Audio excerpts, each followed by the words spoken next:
Let's talk money. I don't have your money. I know I'd be a lot happier with some extra cash. Is this about money? Obviously, this is all about money. Oh, man, we got bills to pay, buddy. With practical tips and a focus on scripture, let's talk money. With Dave and Reb. From More Than Enough. Real conversations about money for real people. Let's talk money. Are you ready to talk money, Reb? I'm ready to talk money. It is just you and I in the studio today, and I always love the ones where it's just you and I, and we've got some, I don't know if we'd call that exciting news. It's not exciting today. You don't go anywhere, because July 1st, something happened regarding auto insurance that if you haven't heard, you need to hear. So stay tuned. Stay tuned. Money saving ideas with Dave and Reb. I don't know. It's not about saving money. Well, okay. Maybe it's about just do your thing. Let's just get there. Okay. Yeah, let's do your thing. Welcome to the show. Again, we just so thoroughly enjoy having you join us. If you're first-time listener, if you've heard us and you've enjoyed the show in the past, please reach out, click, sign, follow if you're on YouTube.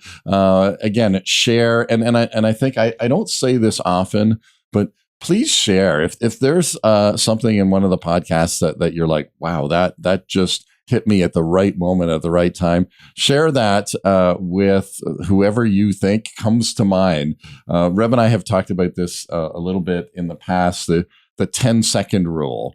And so many times, and this is just one of the ways where I'm going to encourage you, if you're listening to one of the shows or today's show and you're like, this person, fill in the blank, needs to hear about this, then do it in the next 10 seconds. Just do it in the next 10 seconds. So today's show, we want to just give a real big thank you to the Canadian National Christian Foundation for their support. They're just such great partners with us.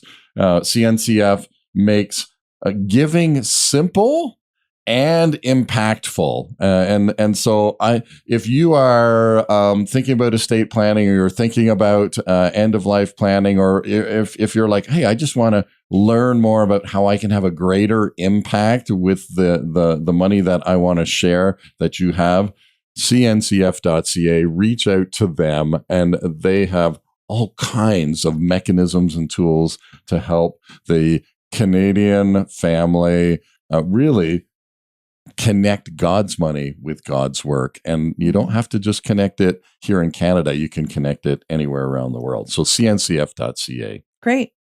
So what are we talking about today? There's the scripture verse we've often used. Mm-hmm. One of my faves. And so we're using it again. So maybe we're getting to be a clanging gong or whatever Paul talks about. But we do love you. So we're, it's more than just us telling you that you need to pay attention to your finances. We're concerned for the Canadian family and you as our listener. And so you're going to quote this verse again. And the reason this verse rings in my head so often is that, we hear the verse from James where James says, if you need wisdom, ask the Lord, who is generous in giving of wisdom. And so finding your source, and there are so many voices out there that are, you pick a topic and you will have 100 opinions on what is the right thing to do or what is the right way. And it doesn't have to be about money, it is. But this verse keeps me anchored. It keeps me anchored. And it's from Proverbs 22, verse 3. And it says, the prudent man or the wise man, where does that wisdom come from? It comes from God, who is generous in giving it. The wise man foresees danger and takes precautions, while the simpleton goes blindly on and suffers the consequences. And for me, this verse sums up the heart of God. So many of the things we read, when we read it, sometimes we read it as law. Don't do this. And God says that, right? But the heart behind it is that God doesn't want to see us suffer consequences that we actually don't have to. So he says, listen, and it's the simple example is we tell our kids, hey, don't touch the hot pot. Well, that can come across as a law. Don't touch the pot, right? But the heart behind it is, I don't want to see you burn. I don't want to see you burn. And so this verse, whenever I rub up against something where I'm feeling like, oh, I'm being told what to do, I go back to, okay, Lord, give me wisdom. Maybe there's some danger that I actually don't see, but maybe I haven't actually kind of looked up to see the danger because I'm so busy doing my life. I'm so busy doing my thing. And then all of a sudden the Lord says, Dave, stop, look up. And I go, oh my goodness, there's danger there. Or there's something coming down the pipe. And then the Lord says, yeah, now let's use some wisdom and make a change or take precaution. So that's why it's. So a wise person will look and see that something's shifting and we're going to make some changes. So this show is talking, we want to talk about what's happening in the auto insurance industry. If you drive a car, if you probably have heard from your broker, your insurance broker, about what the Ontario government in particular, if you're not in Ontario, this doesn't apply to you in the same way in this area, but we want to encourage folks, all of us, to pay attention, at least once a year to some of the bigger high level items in our financial management, our stewardship of what we're taking care of for our family. So one of them, because this is the hot topic in July, is auto insurance. And I actually called our broker because I'm like, what's shaken? I saw an article that I'll put in the show notes. Ontario's new auto insurance rules, what every driver, pedestrian, and cyclist should know. If you're in Ontario, you'll likely know that premiums have been rising, but now the government is saying they're introducing a tiered way.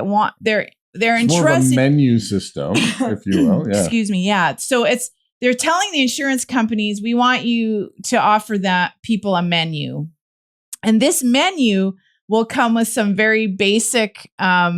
Here's what you get. If you're in an accident, you'll get the basic coverage, like for your hospital stay or whatever, just the basics. Yeah, so the liability. Right. But if you don't check the box that says loss of income is going to be included, then you won't have loss of income. Right. That happens. There's a lot of details. I actually, when talking to our insurance broker, he's like, we are scrambling as brokers to know what this actually means.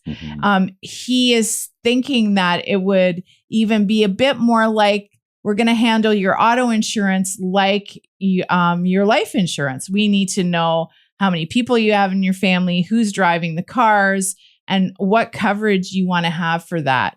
So we are not telling you what this all entails because, frankly, nobody yet to be determined. It's yet to be determined. I mean, it's July, but we're pre-recording this show, so it's not quite July for us when we're pre-recording.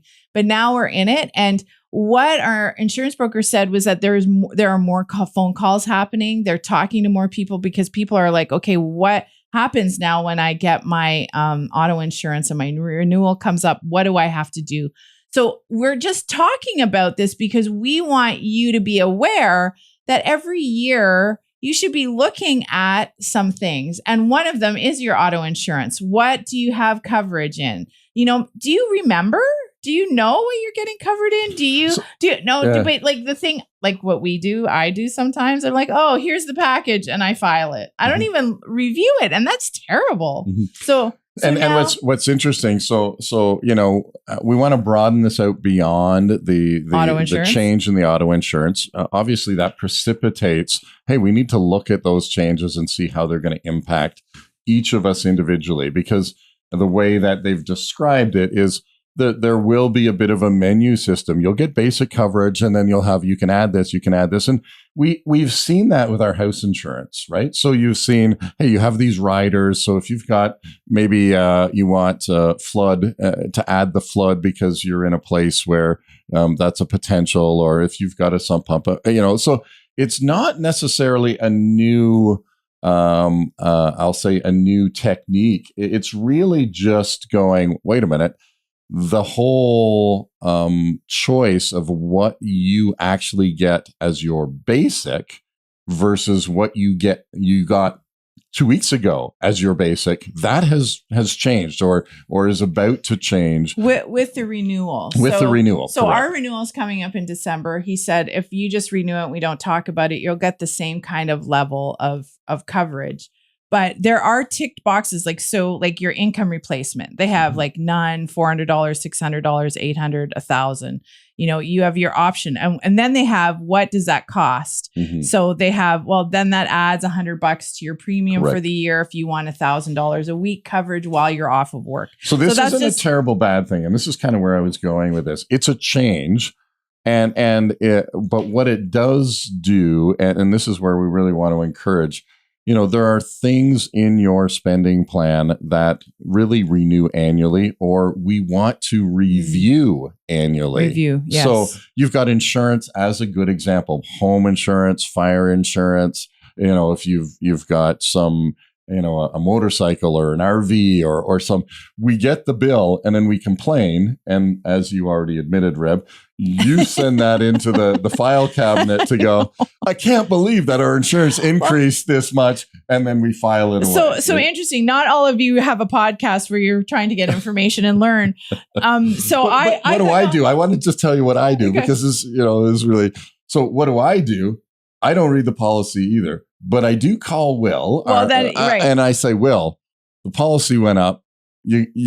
You got to tell me that this is the only, go shopping for me again. And so Will and I have this relationship. He knows that when the policy comes up, he is going to get a phone call from me. He knows that. But he already, so we're talking about this. So this is the example. So we have to start thinking, okay, I'm going to research this auto insurance thing. I call my own broker to find out. And, there's going to be something I'm going to just tell you really need to look into, because we're not sure how it's going to play out with auto insurance. But just to go back there, then we ended up talking about our house insurance.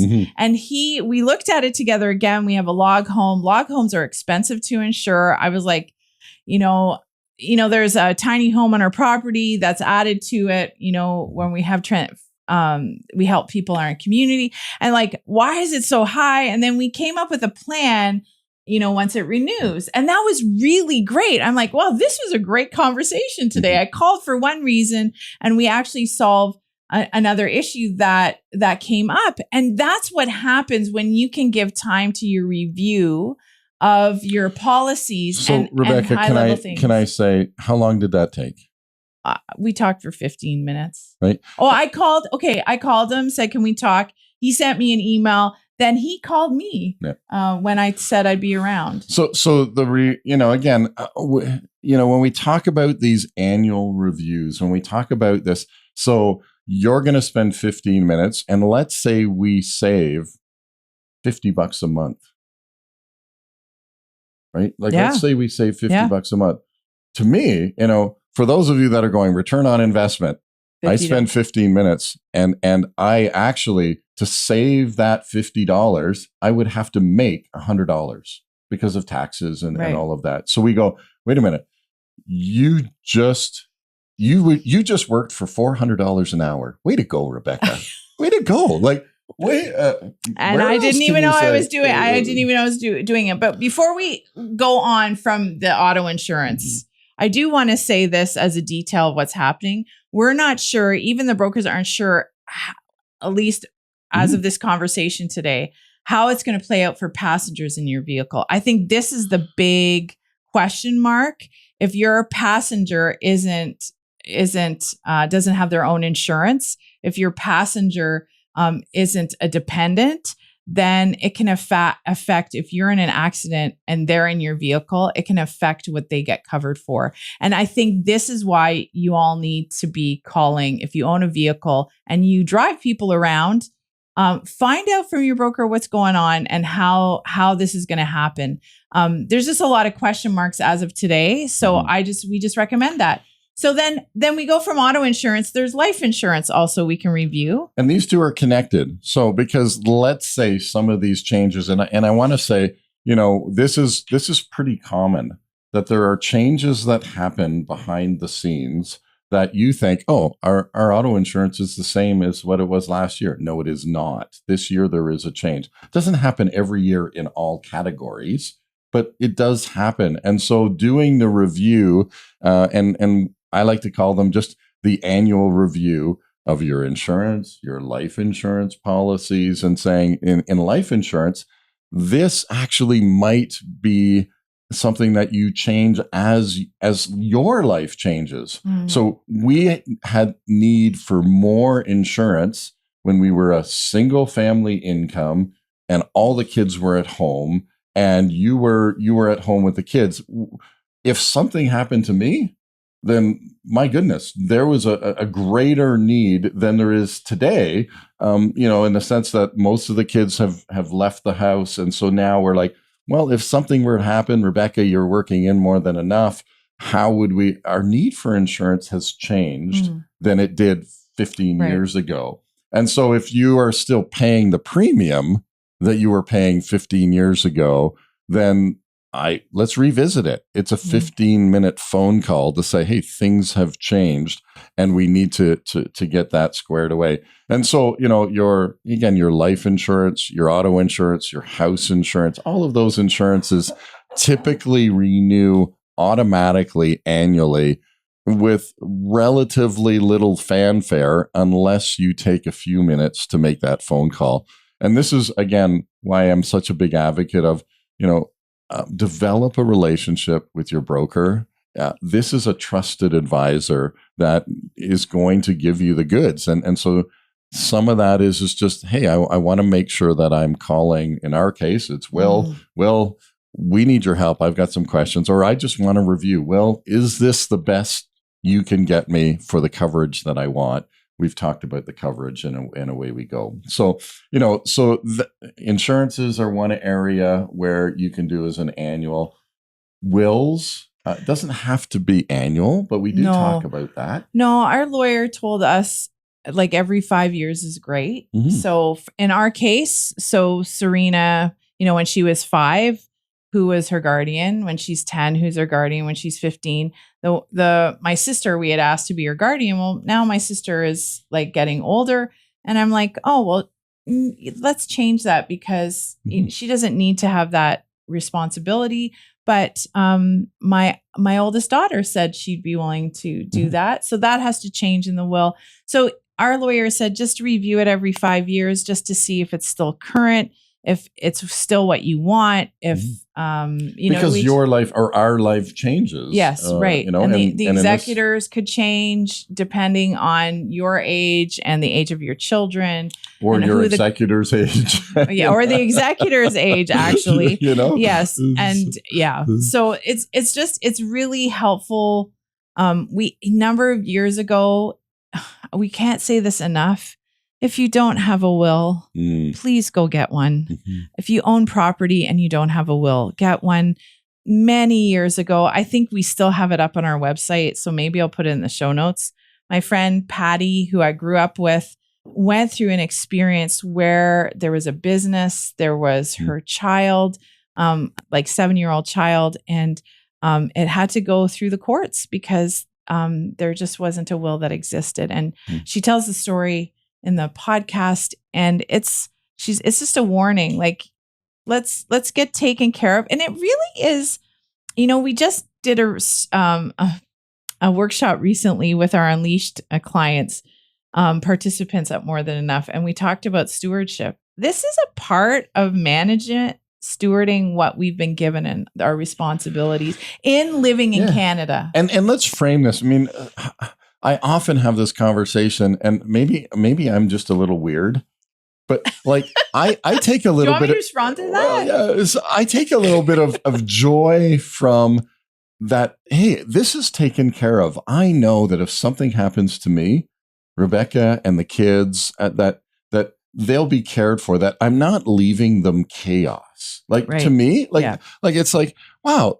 So is it a fun topic? Is it a topic that but we have these people around us that we've reached out to and said, listen, what is guide us, help us to ask the right questions. Let us do that together. You mentioned our lawyer and we're going, we have this person and we can call them up and say, like, is this okay? Like, should I be doing this? And if he says, yep, you should, or no, this is fine, then again, that trusted advisor that we trust is so important in these annual review of these are important things. And as you said, that's a theme I'm hearing, that when you have someone you trust, then you can take their word. And we have a few trusted people in our sphere, and that is helpful. But it is part of taking care of what you've been given. And it just, if you don't have a will and you have property or other things and it's not written down, then the courts are going to decide for you how it's going to get distributed. And that takes a while to get through that. So in a time of grief, even to that, the courts are not going to make the same decision you're making, right? With the stuff that's there. And so, nobody wins when there's no will. And so, just, that's just one of those, maybe 2 to 3 hours of your time spread over maybe 6 months. Okay. So this is also another crazy thing that people don't maybe think about. And maybe you don't want to talk about death. Maybe you don't want to think about dying. There's a great book. I was just mentioning it to Dave again, Living Life Backwards. It's a book about Ecclesiastes. It's knowing where your end is and living from that space. We're all going to die. Scripture says so clearly that our life is a vapor. And we're not just here waiting to get to heaven. There's lots of adventures with God to have. It's a beautiful life. It can be a beautiful life. There's lots of hardships and hard things, I realize. And we don't want to talk about that end. But sometimes you need to. And Dave and I have just decided, like after years, we've talked about the drop dead binder and having all of that information in one place. What are your insurance policies? Who can your kids call if you die? Where's your, where are the written wills? Maybe you have a copy of it. All of that in one place. What do you want to do at your funeral? How do you want to be buried? We actually had, I don't know if this is too much information, but we went to a cemetery around locally in our community, and we took care of that, so our kids don't have to know where we'd be buried. And I think that also, if you can, and you can face that, it's just part of life. And this does stream into, what happens around the money, and again, as we talk about the hard issues around money, and saying, some of these things will save you money. An annual review, a review of what's going on in your insurances or in your. We'll talk about technology in a minute, but some of these things are going to save you money. But some of these things are actually you're going to have to save for. Again, if we think of funeral preparation.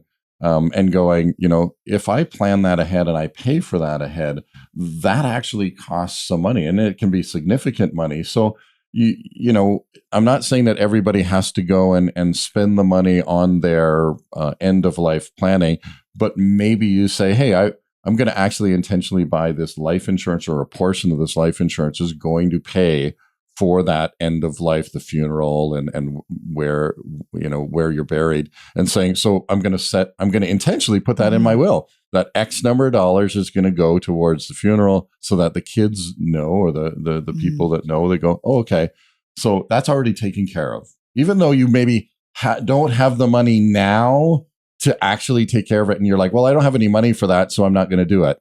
No, go ahead and do it.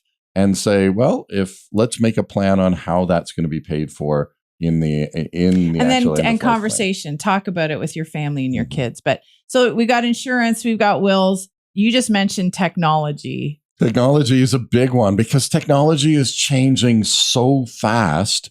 What we paid even 2 or 3 years ago for some of our technology, now you can get free. Like, that's obsolete technology. And so there are lots of places where it's like, oh, and I'll use the simple example. Even 5 years ago, to get like 5 gigs of data on your phone, you were paying like $150 a month, right? Like it was big money, because you were paying for data. Now you can get 5 gigs of data for like $18. I think I saw one for $13, in the sense of a plan, and going like, now some of these things, if you just are paying again and again and again and again, and you don't review what's available, then there's money going out the door. And technology is just one of those areas that, because it's changing fast, it actually, some of the things, if you run your technology 2 or 3 years behind, you don't have to get the latest cell phone is what I mean. You run that a little bit behind. You can have the same access to technology that is functional. Now, I know there's lots of people that are like, I got to be on the cutting edge, and I'm willing to pay to be on the cutting edge. That's fine. But the reality is but then again, it goes to value and what you matter. Like, we're not here to judge what you're doing, but we're just saying, just check it out. What do you value? Do the review. And I was going to say, this cropped up for us on a Visa because we had 2 Amazon accounts. And I'm like, why am I getting charged on the 15th and also the 1st?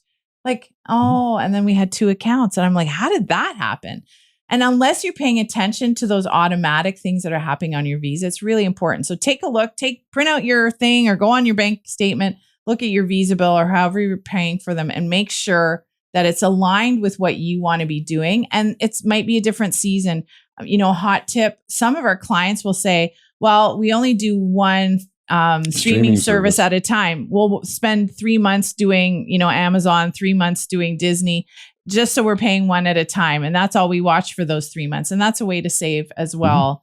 So I know we're coming to the end of the show, and there's so much more we could say. So again, maybe in terms of wrap up, and let's just cover some of the areas. So we talked about, your insurances, life insurance, auto insurance, home insurance as an annual, just 15-minute conversation with a trusted advisor, right? And then, we talked about, whether you have a will or what that end of life strategy might be for you. We certainly say, go get a will if some way, shape, or form. And then, you talked about packaging a lot of this up in one place in your house and letting people know, and part of the will is reviewing, what changes in your life have happened since you last did the will. So that's maybe a 5-year rhythm instead of a 1-year rhythm. So giving plans, right? We talked a little. We haven't talked about that at all. We kind of said end of life, but, once a year, sit down and go, where's God speaking to our heart in terms of our generosity, and saying, okay, we're going to give in these areas this year, and sitting down. And I'm going to end there. I think did we get all of them? Oh, yeah, basically. So, anyway. And a call to your financial advisor. Yeah, but we didn't really get into the giving plan or the financial advisor. And now we're at the end of the show. Yeah. But most importantly, talk to your auto insurance company about what's happening for you this year. Yeah. The prudent person perceives danger and takes precautions. The simpleton goes blindly on and suffers the consequences. I think we'll just end with that today. And join us next week when we talk money. Let's Talk Money is a division of More Than Enough Financial Fitness, where God is transforming hearts and bringing hope for today and freedom for tomorrow. For more information or to comment on today's show, please visit morethanenough.ca.